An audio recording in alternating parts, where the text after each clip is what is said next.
बहुत बहुत स्वागत है साथियों।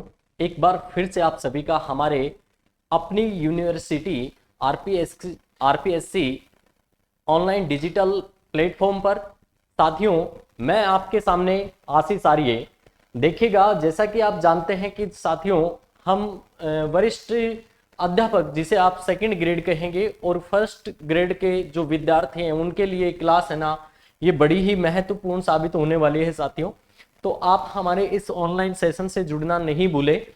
सभी विद्यार्थी जुड़ जाएं और अपनी जो क्लास है उसमें नोटबुक जरूर लेकर के आए, अपना पेन जरूर लेकर के आए, क्योंकि यहाँ पर बिल्कुल आपको थ्योरी पढ़ाई जा रही है साथियों। जैसा क्लास में वैसा ही यहाँ पर, क्योंकि मेरे सामने ऑफलाइन विद्यार्थी भी हैं।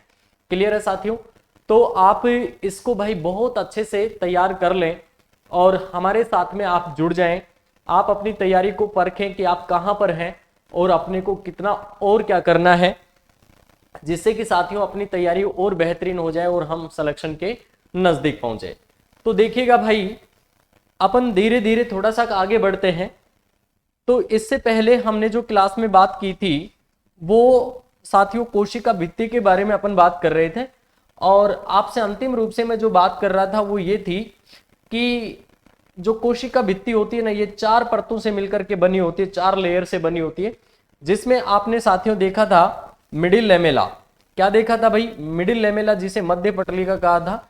सेकंड नंबर पर आपने प्राइमरी सेल वॉल, और फिर आपने सेकेंडरी सेल वॉल, और फिर आपने साथियों देखा था टेरिटरी सेल वॉल, यानी प्राथमिक, द्वितीयक और तृतीयक कोशिका भित्ति किस प्रकार से है। तो साथियों, आप मिडिल लेमेला के बारे में बात कर रहे थे, और इससे पहले वाली जो क्लास थी उसमें आपने ये भी देखा था कि जीव द्रव्य से है ना कुछ पदार्थ बाहर निकलकर और जो कोशिका पट्टी है ना इसके ऊपर जमा हो जाते हैं और किसका निर्माण करते हैं? मध्य पटलिका या फिर मिडिल लेमेला का निर्माण करते हैं। किसका निर्माण करते हैं साथियों? मिडिल लेमेला का निर्माण करते हैं। जीव द्रव्य के कुछ पदार्थ निकलकर साथियों छोटी छोटी बूंदों के रूप में कहां पर? जो मध्यवर्ती पट्टिका है, इस मध्यवर्ती पट्टिका पर क्या हो जाएंगे? ये एकत्रित हो जाएंगे। क्लियर है ना, जिसे कोशिका पट्टी कहते हैं। और यही कोशिका पट्टी है ना साथियों किसका निर्माण करेगी? साथ मध्य पटलिका का निर्माण करेगी। किसका निर्माण करेगी? मध्य पटलिका, ये कोशिका पिट। क्लियर है ना? कोशिका पट्टी, जिसे आप सेल प्लेट कहेंगे। कोशिका पट्टी में साथियों ध्यान रखिएगा, जो सेल प्लेट है इसमें भौतिक और रासायनिक परिवर्तन भी होंगे। भौतिक और रासायनिक परिवर्तन होने से अंतराकोशिकीय पदार्थ है ना, ये मिलकर के किसका निर्माण करेंगे? ये जो मध्य पटलिका है, मिडिल लेमेला, इसी का क्या करेंगे साथियों? ये निर्माण करेंगे। तो आप लिख सकते हैं जीव द्रव्य। कल साथियों मैं आपसे बात कर रहा था, जीव द्रव्य के बारे में बता रहा था कि जीव द्रव्य ये न्यूक्लियोप्लाज्म और साइटोप्लाज्म से मिलकर बना होता है। न्यूक्लियोप्लाज्म और साइटोप्लाज्म से मिलकर के बना होता है। कौन भाई? यहां पर साथियों प्रोटोप्लाज्म। अब प्रोटोप्लाज्म की खोज का श्रेय भी किसको जाता है? डुजार्डिन को जाता है। और इसका जो नाम है, नामकरण, वो किसने किया है? पुरकिंजे नामक वैज्ञानिक ने किया है। और साथियों अपने को एक बात बहुत छोटी सी याद रखनी है, पुरकिंजे ने इसे जीवन का भौतिक आधार भी कहा है। किसको भाई? प्रोटोप्लाज्म को, जीव द्रव्य को। तो आप लिखेंगे जीव द्रव्य से छोटे छोटे पदार्थ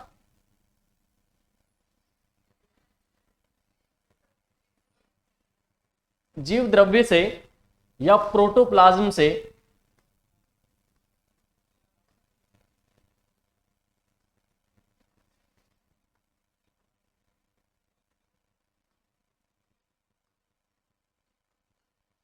छोटे छोटे पदार्थ निकलकर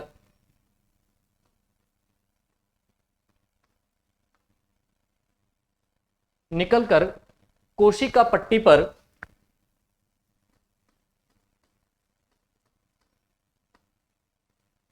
कोशिका पट्टी, जिसे आप कहेंगे सेल प्लेट,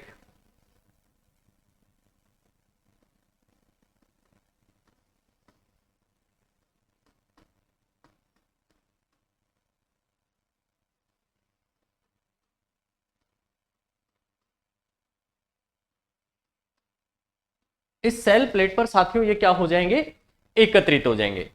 अब ये जो सेल प्लेट है ना, इस सेल प्लेट में साथियों क्या होगा, भौतिक और रासायनिक परिवर्तन। इस कोशिका पट्टी या इस सेल प्लेट में भौतिक एवं रासायनिक परिवर्तन होने से किसका निर्माण होगा सर, यहां पर निर्माण होगा मध्य पटलिका का, मिडिल लेमेला का। लिखना, इस कोशिका पट्टी में लिखेगा, इसमें, किसमें साथियों, ये कोशिका पट्टी है, इसमें लिखना, इसमें भौतिक एवं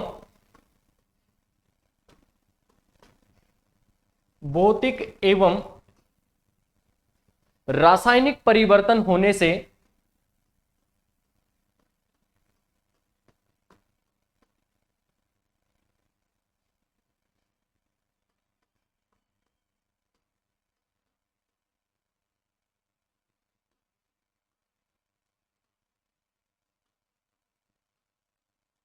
भौतिक एवं रासायनिक परिवर्तन होने से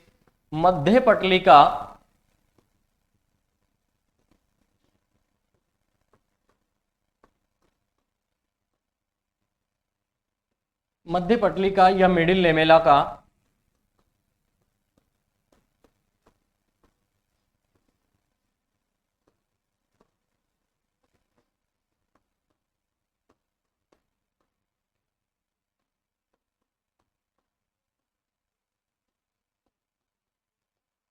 मध्य पटलिका या फिर किसका निर्माण होता है साथियों, मिडिल लेमेला का निर्माण होता है। इसको आप बहुत अच्छे से देख लीजिएगा, ठीक है। आप इसका स्क्रीनशॉट भी ले सकते हैं। याद रखिएगा, मध्य पटलिका है ना, ये वाली, ये मध्य पटलिका साथियों, ये दो कोशिकाओं के बीच में किसका कार्य करती है, एक सीमेंट का कार्य करती है। और यहां पर साथियों दो चीज बहुत ज्यादा इंपॉर्टेंट है, अपने को याद रखना है, मैग्नीशियम और कैल्शियम। मैग्नीशियम है ना, ये ज्यादा होता है और कैल्शियम यहां पर क्या होगा, कम होगा। तो मध्य पटलिका दो कोशिकाओं के बीच में किसका कार्य करती है साथियों, सीमेंट का कार्य करती है। तो आप लिख सकते हैं, यह मध्य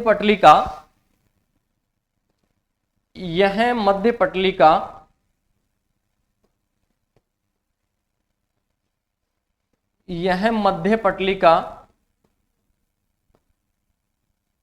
दो कोशिकाओं के बीच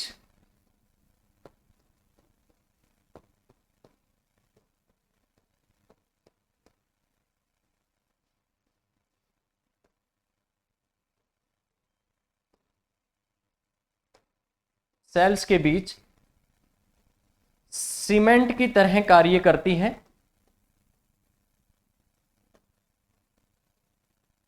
सीमेंट की भांति कार्य करती है।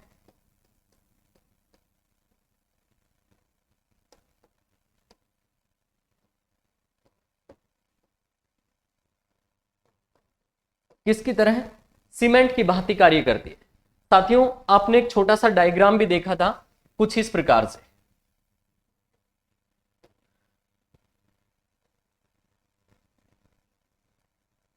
आपने कुछ इस प्रकार से डायग्राम देखा था।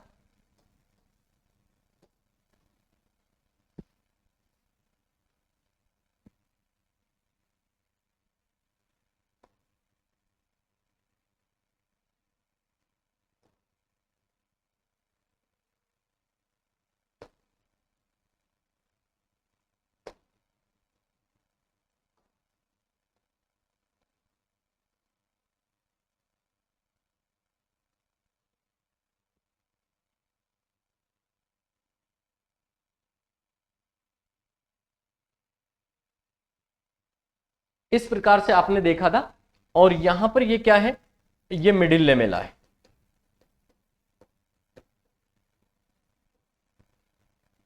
ये इन दोनों कोशिकाओं के बीच में क्या कर रही है, सीमेंट की भांति कार्य कर रही है। और साथियों अपने को एक चीज और याद रखनी है, ये जो है ना यहां पर कैल्शियम और क्या होता है, मैग्नीशियम। साथ में रखिएगा, यहां पर गोल्जी काय भी होता है। कौन होता है साथियों, गोल्जी काय, गोल्जी बॉडी। यहां पर गोल्जी बॉडी भी होता है जो इसका क्या करता है भाई, निर्माण करता है।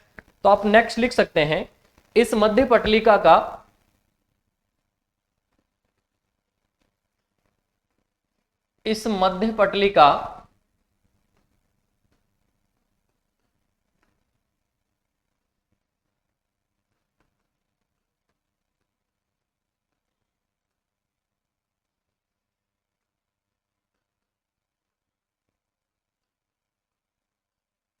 इस मध्य पटलिका का निर्माण गोल्जी काय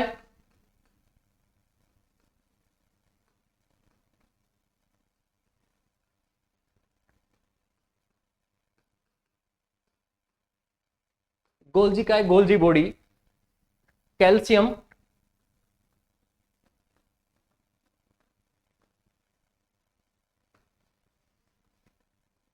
एवं मैग्नीशियम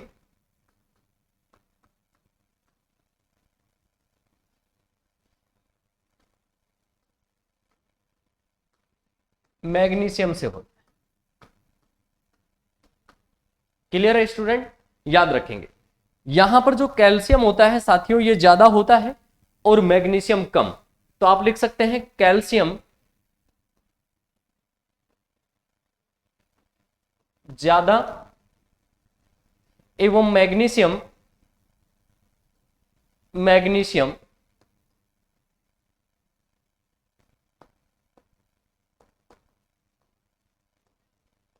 कम होता है।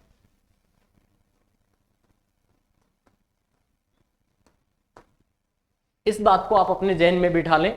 और ये वाला जो क्वेश्चन है ना, ये जो मैंने लिखा है ये साथियों आरपीएससी फर्स्ट ग्रेड एग्जाम में ये क्वेश्चन आ चुका है। आरपीएससी फर्स्ट ग्रेड एग्जाम में यह क्वेश्चन आ गया है। और वहां पर किसको पूछा था? गोल्जी काय को पूछा था। किसको पूछा था साथियों? गोल्जी काय को पूछा था। क्लियर है ना? याद रखेंगे। इसके बाद में साथियों हम पढ़ेंगे प्राथमिक भित्ति। इसका निर्माण मध्य पटलिका के ऊपर जीव द्रव्य में अनेक पदार्थों के एकत्रित होने से होता है। क्लियर है ना? जो मध्य पटलिका है उस पर जो जीव द्रव्य से छोटे छोटे जो पदार्थ निकलते हैं, क्लियर है ना, वो मध्य पटलिका पर क्या हो जाएंगे? एकत्रित हो जाएंगे। और साथियों किसका निर्माण हो जाएगा? यहां पर प्राथमिक कोशिका भित्ति का निर्माण हो जाएगा। तो अपन लिख सकते हैं यहां पर मध्य पटलिका पर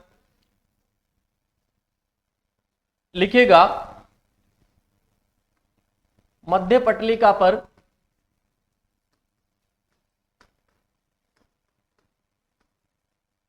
मध्य पटलिका या फिर आप कहेंगे मिडिल लेमेला पर जीव द्रव्य या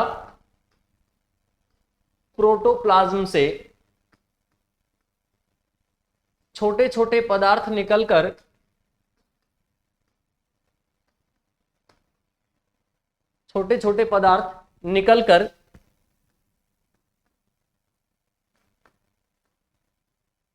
एकत्रित हो जाते हैं।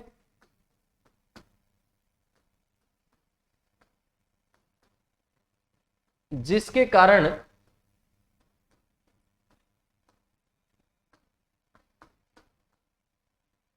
प्राथमिक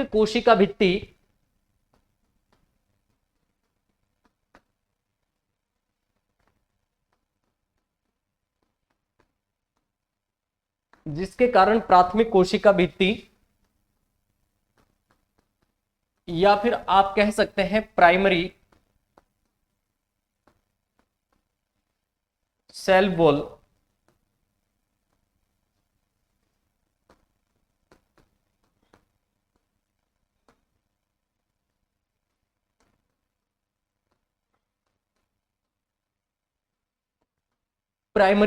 का निर्माण हो जाता है। क्यों भाई साथियों? बिल्कुल आपने को याद रखना है। यहां पर साथियों जो पेप्टिक पदार्थ है ना, इनको याद रखना है। पेप्टिक पदार्थ एग्जाम्पल के रूप में लिख सकते हैं पेप्टिक पदार्थ। और क्या साथियों आप यहां पर याद रख सकते हैं? सेल्यूलोज।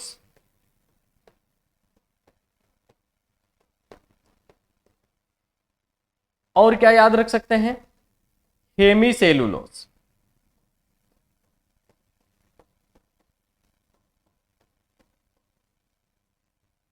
क्लियर है ना? पेप्टिक पदार्थ, सेलुलोज और क्या भाई? हेमीसेलुलोज। साथियों एक बात अपने को याद रखना है, अपने से सीधा पूछेगा यहां पर पेप्टिक पदार्थ कौन कौन से होते हैं। साथियों अपने को याद रखना है यहां पर अरेबिनोज, गैलेक्टोज, अरेबिनोज, अरेबिनोज, और साथियों अपने को याद रखना है गैलेक्टोज। क्लियर है ना? ये कौन है? पेप्टिक पदार्थ। इन सबको अपने को बहुत अच्छे से रखना है याद, क्योंकि साहब ये एग्जाम में पूछे जाते हैं, ये एग्जाम में बहुत अच्छे से पूछे जाते हैं कि भाई मध्य पटलिका पर जीव द्रव्य से जो छोटे छोटे पदार्थ निकलते हैं वो इस पर एकत्रित हो जाते हैं और जिसके कारण प्राथमिक कोशिका भित्ति का निर्माण हो जाता है। तो ये पेप्टिक पदार्थ निम्न में से हैं। कौन कौन से हैं? अरेबिनोज है, गैलेक्टोज है, अरेबिनोज, गैलेक्टोज, और साथियों आपको याद रखना है एक और होता है गैलेक्ट्रोनिक एसिड, गैलेक्ट्रोनिक एसिड, गैलेक्ट्रोनिक एसिड होता है। इनको याद रखना, इनका सीधा क्रम ही साथियों पूछ लेता है। क्लियर है ना? प्राथमिक भित्ति का निर्माण निम्न में से कौन से पदार्थों के जमाव होने से होता है मध्य पटलिका पर? क्लियर है ना? तो यहां पर अपने को याद रखना है सर अरेबिनोज, दूसरे नंबर पर गैलेक्टोज, तीसरे नंबर पर गैलेक्ट्रोनिक एसिड, गैलेक्ट्रोनिक एसिड। क्लियर है ना? तो ये था साहब यहां पर प्राथमिक भित्ति। किसका निर्माण हो गया है साथियों? प्राथमिक भित्ति का निर्माण हो गया है। क्लियर है ना? किसका निर्माण हो गया है? प्राथमिक भित्ति का निर्माण हो गया। अब साथियों एक बात और याद रखना है, जो मेरिस्मेटिक सेल है ना, इनका जो निर्माण होता है वो भी किससे होता है भाई? जो प्राथमिक कोशिका भित्ति होती है ना, इसी से होता है। तो आप लिख सकते हैं विभजोतक कोशिकाएं या मेरिस्मेटिक कोशिकाएं। विभजोतक नोट लगा करके लिख देता हूं मैं, विभजोतक,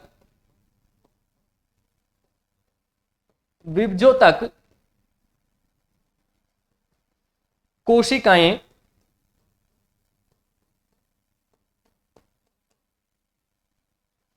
विभजोतक कोशिकाएं, या फिर आप लिख सकते हैं मेरिस्मेटिक सेल। क्या लिख सकते हैं साथियों? मेरिस्मेटिक, मेरिस्मेटिक सेल का निर्माण भी, का निर्माण भी प्राथमिक, प्राइमरी सेल वॉल से होता है।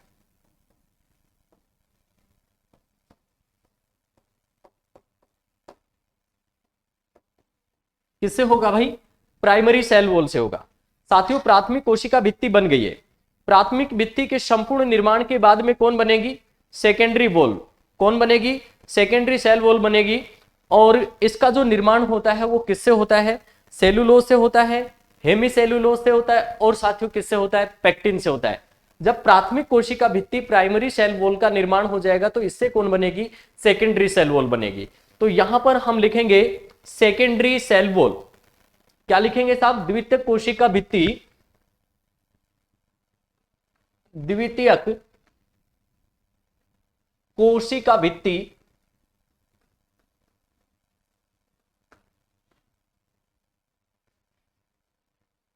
द्वितीयक कोशिका भित्ति, या फिर आप लिख सकते हैं सेकेंडरी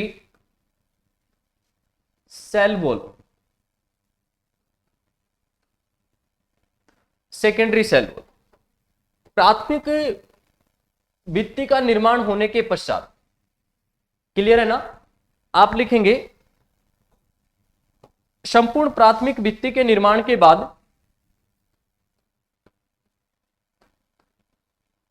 संपूर्ण प्राथमिक कोशिका भित्ति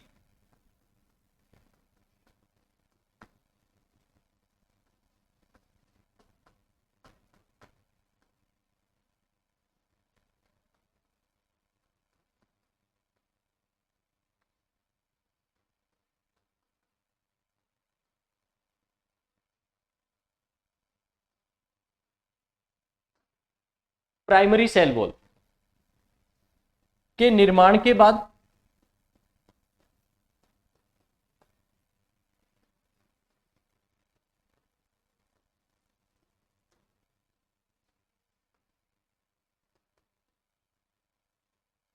के बाद द्वितीयक कोशिका भित्ति का निर्माण होता है।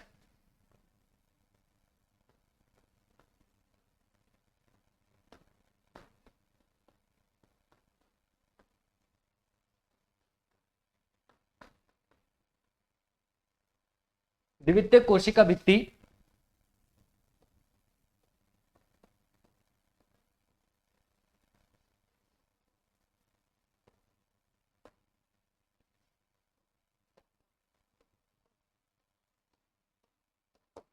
क्लियर है साथियों।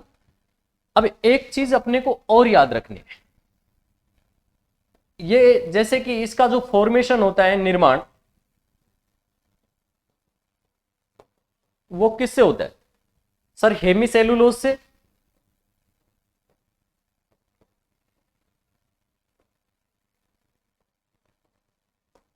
किससे होता है? सेलुलोज से। और किससे होता है सर? पैक्टिन से होता है। क्लियर? इसका जो निर्माण होगा वो हेमीसेलुलोज से होगा साथियों, सेलुलोज से होगा, और किससे होगा? यहां पर सर पैक्टिन से होगा। इसको भी याद रखिएगा, इसको भी आपको बहुत अच्छे से याद रखना है साथियों। जो द्वितीयक भित्ति होती है, क्लियर है ना, इस पर आपको ध्यान रखना है, कुछ पदार्थ जैसे कि ल्यूटिन, लिग्निन और सुबेरिन का जमाव हो जाता है। क्लियर है ना। ये थोड़ी सी साथियों आकार में ना मोटी होती है, ये आकार में क्या होती है? मोटी। आप लिख सकते हैं secondary cell wall, SCW, secondary cell wall आकार में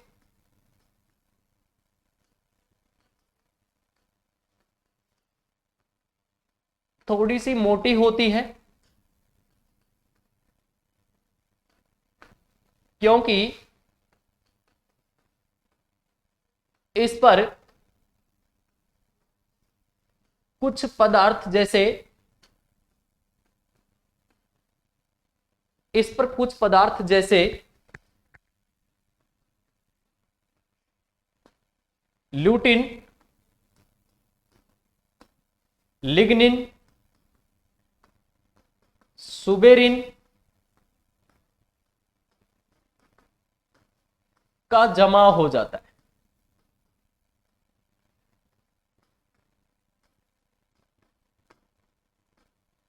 का क्या हो जाता है साथियों? जमाव हो जाता है, इसलिए ये थोड़ी सी मोटी होती है। क्लियर है ना। यदि इसके आकार की बात करूं, साइज की बात करूं, तो ये 5 से 10 माइक्रोमीटर होती है। इसकी जो साइज है ना वो कितनी होती है? 5 से 10 माइक्रोमीटर। कितनी होती है साथियों? 5 से 10 माइक्रोमीटर होती है। क्लियर है ना साथियों। यह जो द्वितीयक कोशिका भित्ति होती है, सेकेंडरी सेल वॉल, इसमें अपने को याद रखना है यह नॉन इलास्टिक होती है, अप्रत्यास्थ होती है, कठोर होती है, ये लचीली नहीं होती है। क्लियर है ना। तो आप लिख सकते हैं यह अप्रत्यास्थ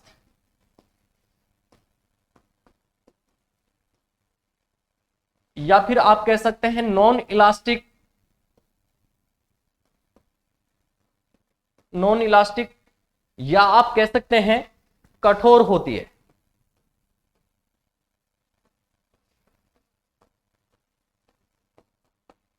द्वितीयक कोशिका भित्ति है ना साथियों, ये अप्रत्यास्थ होती है। कैसी होती है? कठोर होती है। इसके बाद में आता है तृतीयक कोशिका भित्ति। कौन आती है साथियों? तृतीयक कोशिका भित्ति। जब द्वितीयक कोशिका भित्ति का निर्माण हो जाएगा तो इसके बाद में किसका निर्माण होगा? तृतीयक कोशिका भित्ति का निर्माण होगा। बिल्कुल साथियों, आप इसको लिख सकते हैं।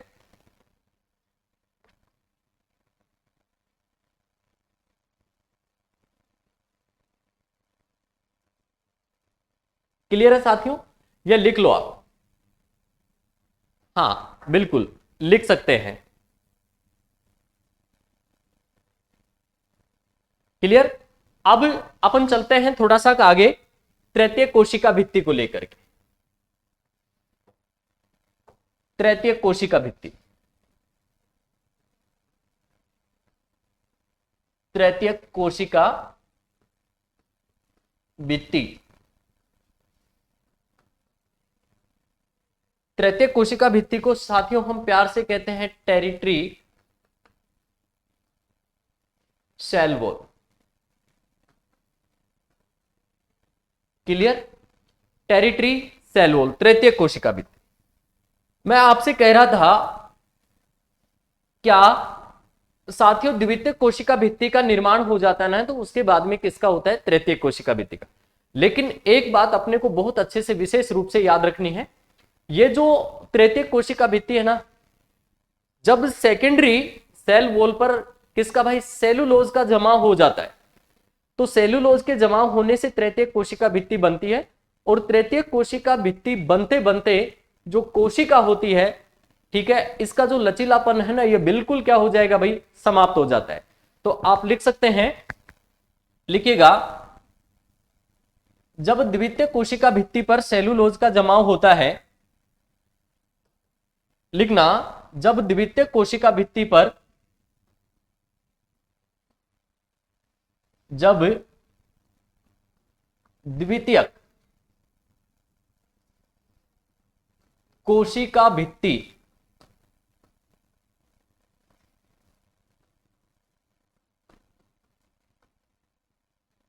जब द्वितीय कोशिका भित्ति पर,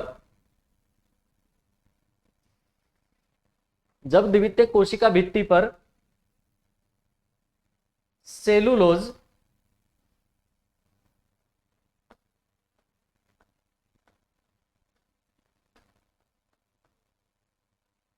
जमाव हो जाता है,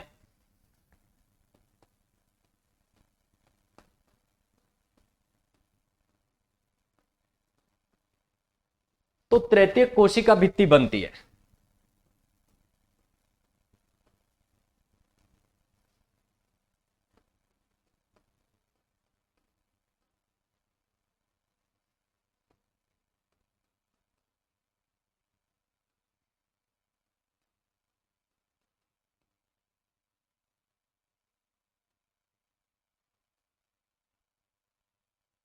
टेरिटरी सेल वॉल बनती है,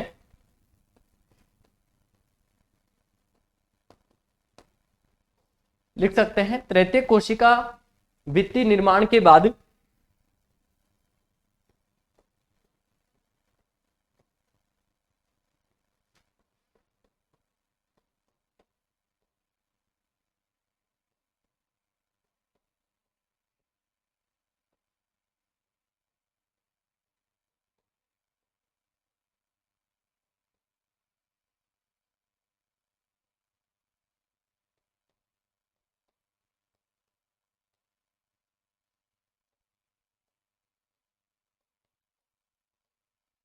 निर्माण के बाद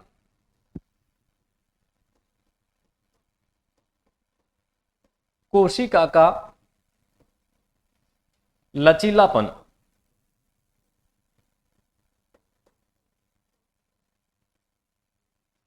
बिल्कुल समाप्त हो जाता है।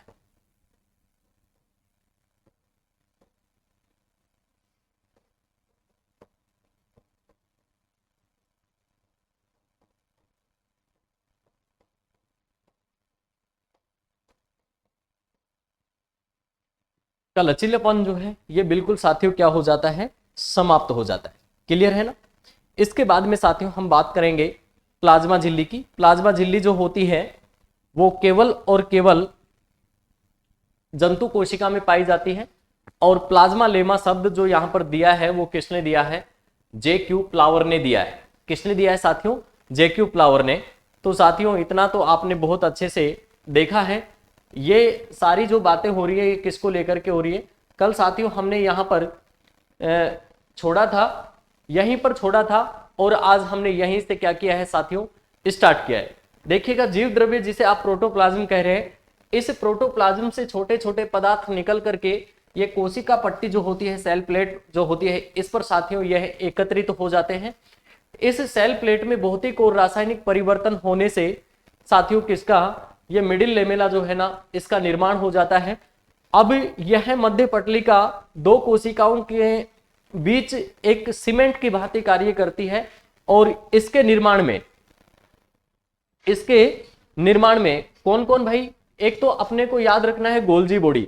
गोल्जी बॉडी बोले तो यहाँ पर सर जिसे अपन कोशिका का यातायात प्रबंधक कहते हैं, और एक होता है कैल्शियम और कौन होता है मैग्नीशियम।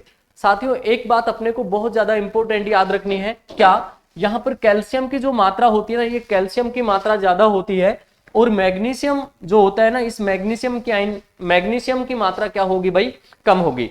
गोल्जी काय को आरपीएससी ने पूछ लिया है, क्लियर है ना।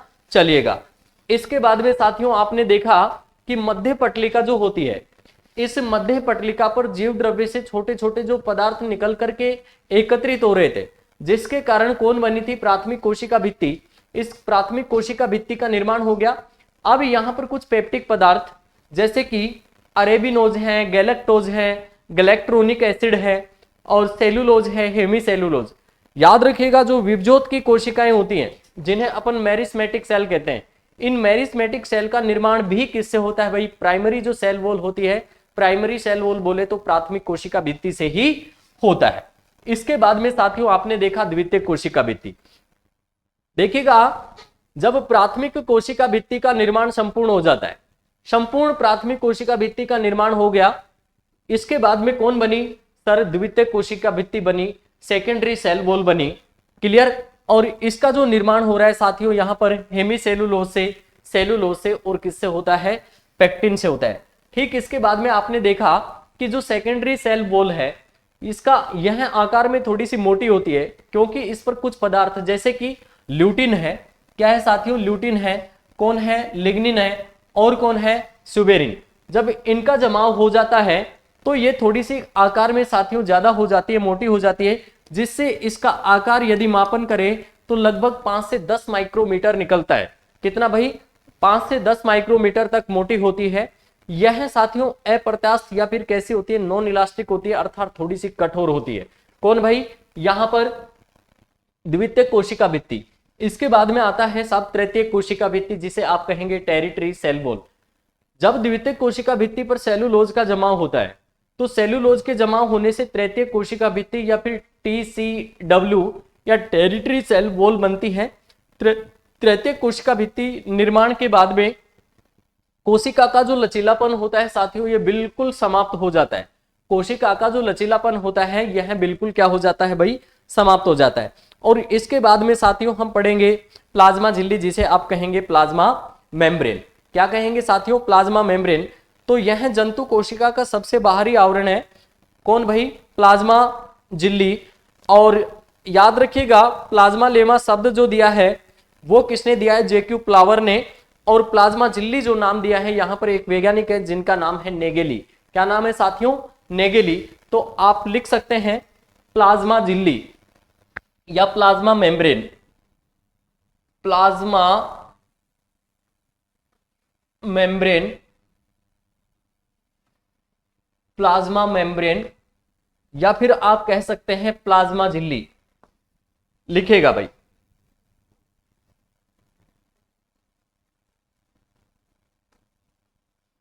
प्लाज्मा झिल्ली कह सकते हैं, हिंदी में लिख देते हैं, थोड़ा सा अच्छा लगेगा ना। तो यहां लिख देता हूं मैं प्लाज्मा झिल्ली, क्लियर। अभी बताया है कि प्लाज्मा झिल्ली जो है जंतु कोशिका का सबसे बाहरी आवरण होता है। प्लाज्मा झिल्ली नाम किसने दिया है, JQ प्लावर ने। लेकिन यहां पर प्लाज्मा झिल्ली को प्लाज्मा लेमा जो कहा है वो किसने कहा है, JQ प्लावर ने। किसने साथियों, JQ प्लावर ने। तो आप कह सकते हैं यह जंतु कोशिका, जंतु कोशिका या फिर आप कह सकते हैं एनिमल सेल,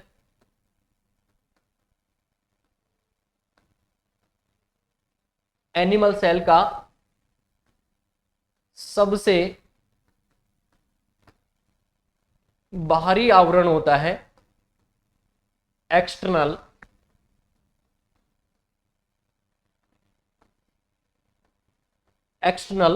आवरण होता है।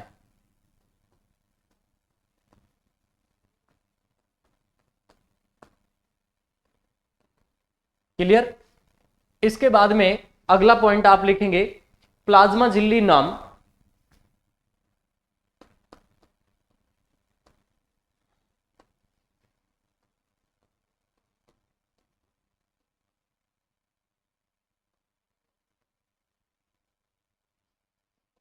नेगेली ने दिया है।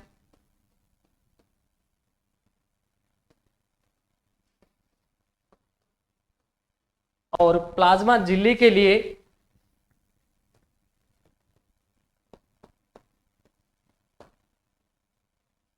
प्लाज्मा झिल्ली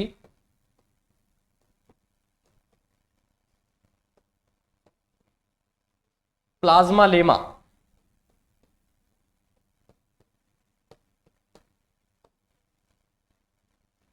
प्लाज्मा लेमा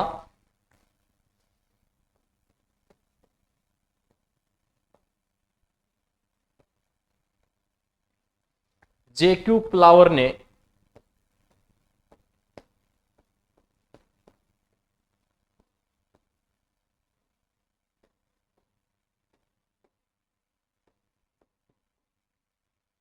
किसने कहा है साथियों? जेक्यू प्लावर ने कहा है। इसके बाद में साथियों इसे इकाई झिल्ली लिखेगा। प्लाज्मा झिल्ली को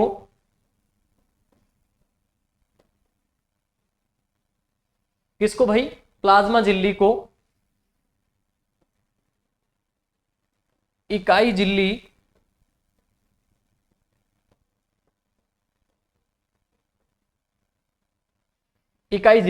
या फिर आप कह सकते हैं यूनिट मेम्ब्रेन।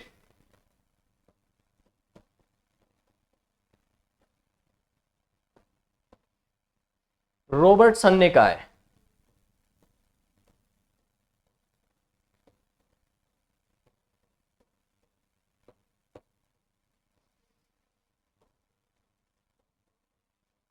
क्लियर है साथियों? ये सभी बातें अपने को याद होनी चाहिए प्लाज्मा झिल्ली को लेकर। कई बार बहुत छोटा क्वेश्चन भी सेकेंडरी लेवल पर पूछ लेता है। यह जंतु कोशिका का सबसे बाहरी आवरण होता है। प्लाज्मा झिल्ली नाम किसने दिया है? नेगेली ने। प्लाज्मा झिल्ली को प्लाज्मा लेमा किसने कहा है? जेक्यू प्लावर ने। और प्लाज्मा झिल्ली को इकाई झिल्ली जो कहा है वो किसने कहा है? रॉबर्टसन ने।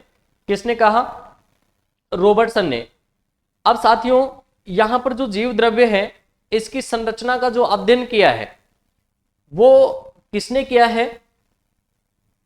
इस जीव द्रव्य की संरचना का अध्ययन जो किया है वो किसने किया है? ओवरटन ने। तो आप लिख सकते हैं जीव द्रव्य की संरचना या प्रोटोप्लाज्म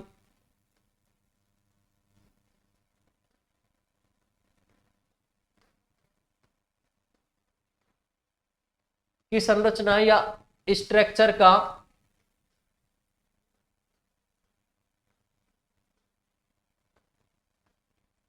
अध्ययन ओवरटन ने किया है।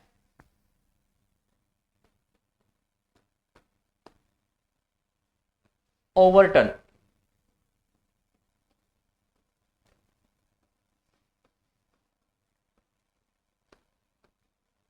प्लाज्मा झिल्ली साथियों अपने को याद रखनी है छिद्र युक्त आवरण होता है।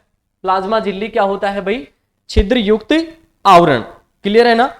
यह लचीली होगी और छिद्र युक्त आवरण होगा। प्लाज्मा झिल्ली में साथियों लचीलापन है ना पाया जाता है। और लचीलापन होने का प्रमुख कारण है कि यहां पर किसकी मौजूदगी है? लिपिड की मौजूदगी है। क्लियर है ना साथियों? तो यह प्लाज्मा झिल्ली जो होती है ना वो कैसी होती है साहब? लचीली होती है। और कैसी है? छिद्रयुक्त। इसका जो लचीलेपन होने का जो प्रमुख कारण है वो किसकी मौजूदगी है? लिपिड की मौजूदगी है। तो आप लिख सकते हैं नेक्स्ट पॉइंट लिखना, प्लाज्मा झिल्ली लचीली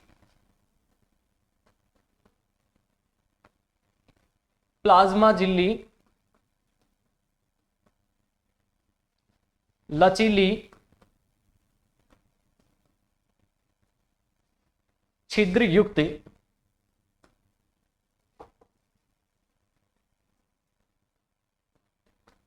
युक्त आवरण होता है।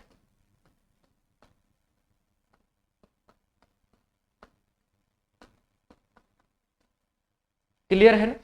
इसके बाद में एक अगला पॉइंट लिखेंगे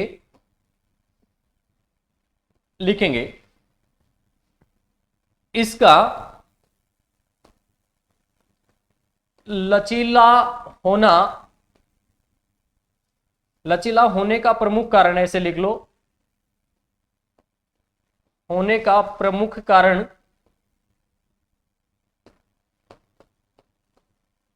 लिपिड की मौजूदगी है।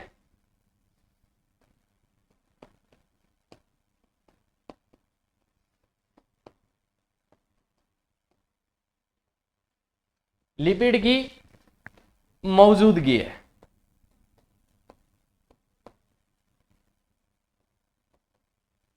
लिपिड की साथियों क्या है?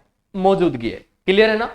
जीव द्रव्य की जो संरचना का जो अध्ययन किया है, जीव द्रव्य यहां पर, या protoplasmalemma, protoplasmalemma, plasmalemma, clear है ना? जीव द्रव्य या प्रोटोप्लाज्मा लेमा कला,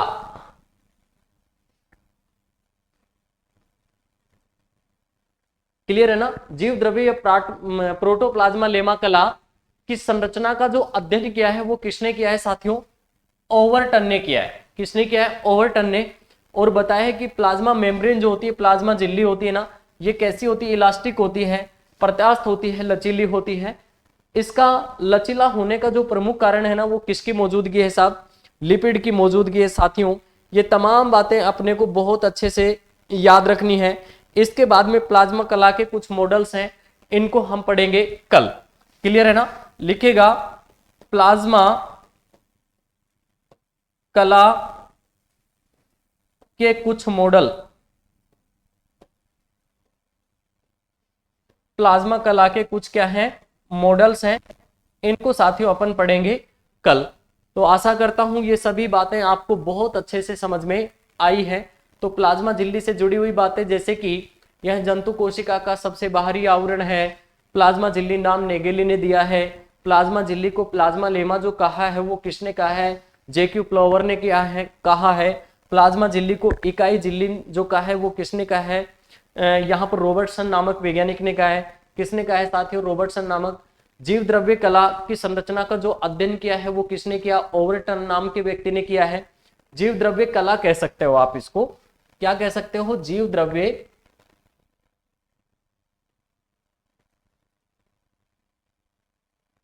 द्रव्य कला कह सकते हो। जीव द्रव्य कला की संरचना का अध्ययन, जीव द्रव्य कला की संरचना का जो अध्ययन किया है वो किसने किया है? ओवरटन नाम के व्यक्ति ने किया है। और प्लाज्मा झिल्ली जो होती है ये लचीली छिद्र युक्त होती है या आवरण है। इसका लचीला होने का प्रमुख कारण क्या है साहब? यहाँ पर लिपिड की मौजूदगी है। और प्लाज्मा कला के कुछ मॉडल्स हैं जिनके बारे में हम बात करेंगे कल। तो प्यारे साथियों, आशा करता हूं कि सभी को, आपको ये क्लास बहुत अच्छे से यहाँ पर जो अपन पढ़ रहे हैं ये समझ में आ रही है। क्लियर है साथियों? तो सभी प्यारे विद्यार्थियों का यहाँ पर क्लास में बने रहने के लिए बहुत बहुत आभार, अभिनंदन। मिलते हैं एक छोटे से ब्रेक के बाद कल इन मॉडल्स के साथ साथियों। तब तक जय हिंद, जय भारत।